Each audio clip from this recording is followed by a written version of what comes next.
Hello everyone and welcome to my channel. आज के इस वीडियो में हम जानेंगे सेक्शन 325 जो है सीआरपीसी 1973 के बारे में। वो बात करता है सबमिशन के बारे में। जैसे कि जो जुडिशियल मजिस्ट्रेट होते हैं उनकी जैसे लिमिटेशन होती है कि वो सेंटेंस दे सकते हैं 3 ईयर तक। लेकिन क्या हो अगर जो सेंटेंस है वो 5 साल का हो, जो किसी एक्यूज को सजा देनी हो वो 5 साल की हो, 6 साल की हो, या उससे ज़्यादा हो या कम हो, 3 साल से ज़्यादा हो, तो इस केस में जुडिशियल मजिस्ट्रेट क्या करेगा तो वो हम जानेंगे सेक्शन 325 में। अगर आप मेरे चैनल पे नए आए हैं तो प्लीज़ लाइक शेयर और सब्सक्राइब जरूर करें। चलिए आगे देखते हैं हम।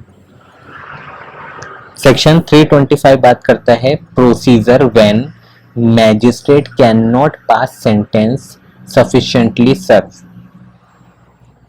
चलिए जो पहला क्लॉज है वो ये बात करता है whenever a magistrate is of opinion after hearing the evidence for prosecution and accused that the accused is guilty and that he ought to receive a punishment different in kind, form, or more severe than that which such magistrate is empowered to inflict, or magistrate being of second class is of opinion that accused is ought to be required to execute a bond under section 106, he may record the opinion and submit his proceedings and forward the accused to chief judicial magistrate to whom he is subordinate। अगर आपको नहीं समझ में आया तो मैं आपको बता देता हूँ।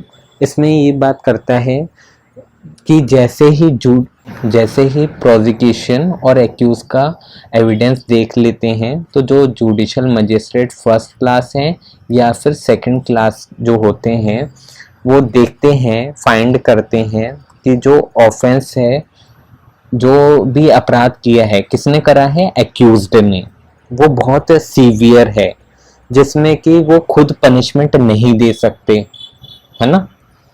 तो उस केस में क्या होता है, वो सबमिट कर देते हैं अपना मैटर किसको, सीजेएम को, चीफ जुडिशियल मैजिस्ट्रेट को, जिसके वो अंडर में है। ये नहीं कि किसी भी सीजेएम के, जिसके वो अंडर में है उन्हीं सीजेएम को वो दे सकते हैं। और सीजेएम क्या करता है, उनके पास पावर होती है ट्राई करने की मैटर को खुद से, या फिर वो कुछ अदर ऑर्डर भी दे सकते हैं, है ना। या तो ये खुद ट्राई करेंगे या फिर कोई ऑर्डर पास कर देंगे उस केस से रिलेटेड, जो भी इन्हें ठीक लगेगा। और सीजेएम चाहे तो, जो सीजेएम है चीफ जुडिशियल मैजिस्ट्रेट है, वो चाहे तो कोर्ट ऑफ सेशन को भी ट्रांसफर कर सकते हैं मैटर अंडर सेक्शन 323 में। वो जो सीजेएम है वो कमिट कर सकते हैं मैटर किसको, कोर्ट ऑफ सेशन को। तो ये इस क्लॉज में इतनी सी बात करी गई है। फिर से मैं आपको इजीली बता दूं, जैसे जो जुडिशियल मजिस्ट्रेट फर्स्ट क्लास और सेकंड क्लास होते हैं उनके पास कोई मैटर आया और उन्होंने देखा जो एक्यूज है उसकी जो पनिशमेंट है वो थोड़ी ज़्यादा है। जैसे जुडिशियल मजिस्ट्रेट फर्स्ट क्लास के पास समझ लीजिए पावर है 3 साल तक की पनिशमेंट देने की, है ना। लेकिन जो एक्यूज ने ऑफेंस किया है उसकी पनिशमेंट 5 ईयर है। तो वो क्या करेंगे उस केस में, जिसके वो सबऑर्डिनेट हैं उन सीजीएम को ये सबमिट कर देंगे कि देखिए मैं ये मैटर नहीं कर सकता हूँ as a judicial magistrate first class, तो या तो ये मैं आपको सबमिट कर रहा हूँ तो ये आप देख लीजिए। तो जो सीजीएम होते हैं या तो वो खुद ही ट्राई करेंगे केस को कि नहीं नहीं मैं ही करता हूँ, या फिर क्या करेंगे कुछ अगर अदर ऑर्डर कुछ पास वास करने हैं जो वो समझते हैं थिंग फिट जो ठीक है, तो वो फिर अदर ऑर्डर वो पास कर देंगे सीजीएम। तो क्लॉज 1 में इतनी सी बात करी गई है। अब हम क्लॉज 2 के बारे में जानते हैं।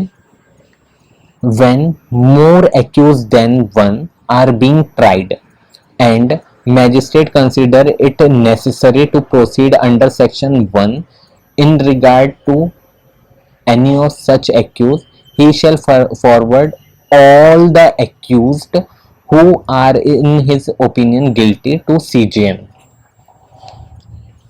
अब इसमें बात करिए, जैसे ये है प्रोसिक्यूशन, ये है एक्यूज्ड।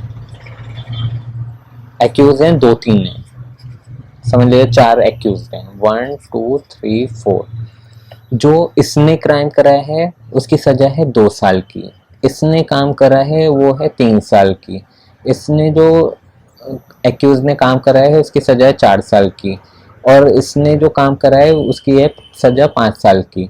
तो क्या है, जो ये दोनों जने हैं उनकी तो सजा क्या है, जुडिशियल मजिस्ट्रेट फर्स्ट क्लास दे सकते थे, लेकिन क्या है जो 3 और 4 ये एक साथ एक्यूज्ड हैं, है ना, तो इसकी सजा सीजीएम नहीं दे सकते क्योंकि इधर 5 ईयर तक का भी आ रहा है, तो इसकी सजा कौन देगा, सीजीएम ही दे सकते हैं।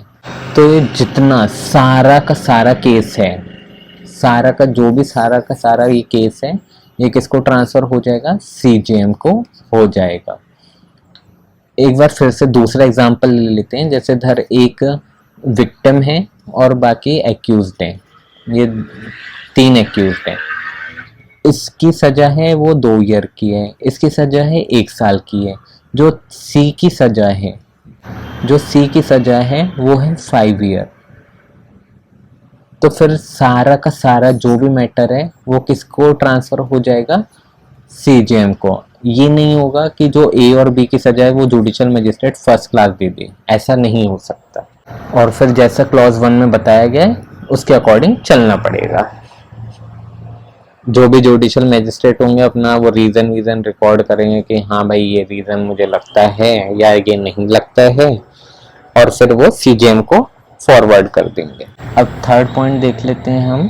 The CGM chief judicial magistrate to whom the proceeding are submitted by, if he think fit, examine the parties and recall and examine any witness who has already given evidence in the case and may call for and take any further evidence, and shall pass such judgment, sentence or order in the case as he think fit and as is according to law।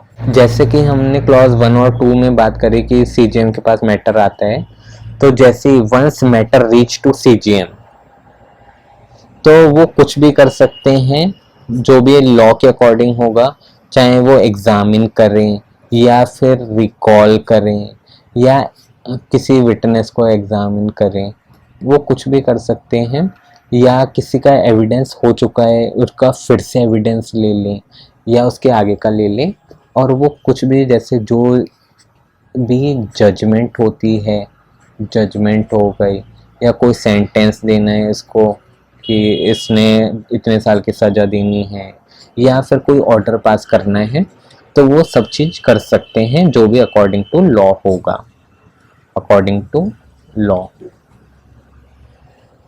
Clause 3 में ये बात करी है। और ये section 325 के बारे में अगर आपने फर्स्ट टाइम करा है तो प्लीज़ मेरे चैनल को लाइक शेयर और सब्सक्राइब जरूर करें। Thank you for watching my video. If you like my video please like share और सब्सक्राइब माई चैनल।